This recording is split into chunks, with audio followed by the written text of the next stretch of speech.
Your heart is racing, your palms are sweaty, and you cannot stop thinking about one single person.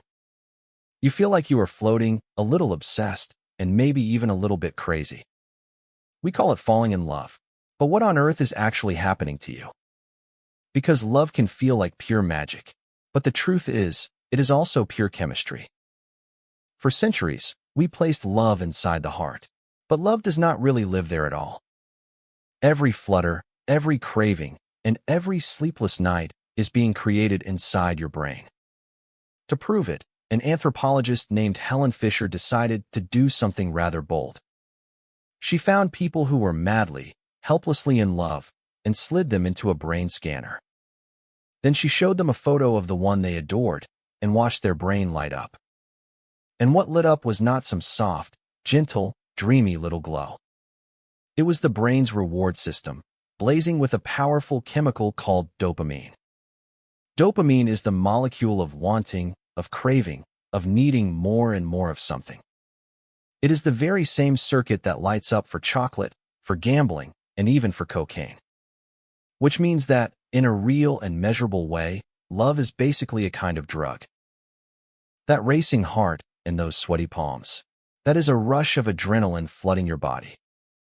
And at the same time, your levels of serotonin, the calm and steady chemical, actually drop.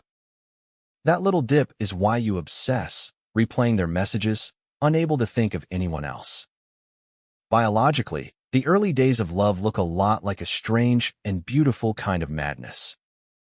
Helen Fisher found that love is not one single feeling, but three overlapping stages. First comes lust, the simple spark of desire, driven by our basic sex hormones. Then comes attraction, the dizzy, obsessive, can't eat, can't sleep phase we all know. And finally comes attachment, the calm, deep, and lasting bond between two people. That deep bond is quietly held together by another chemical called oxytocin. It is released when you hug, when you hold hands, and when you feel truly safe with someone. People call it the cuddle hormone, and it slowly turns a wild spark into a warm home.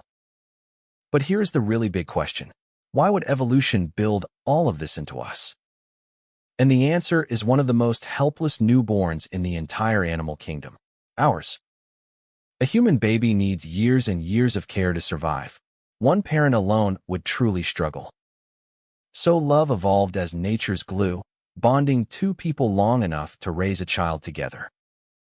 This also helps explain why that first wild, electric spark does not burn forever.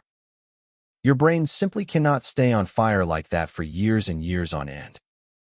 So the fireworks of attraction slowly cool into the warm, steady glow of attachment. And that is not love fading away. It is love changing into something deeper and stronger. So yes, love really is dopamine, oxytocin, and a swirling storm of ancient chemistry. But knowing the secret recipe does not make the cake any less wonderful to taste.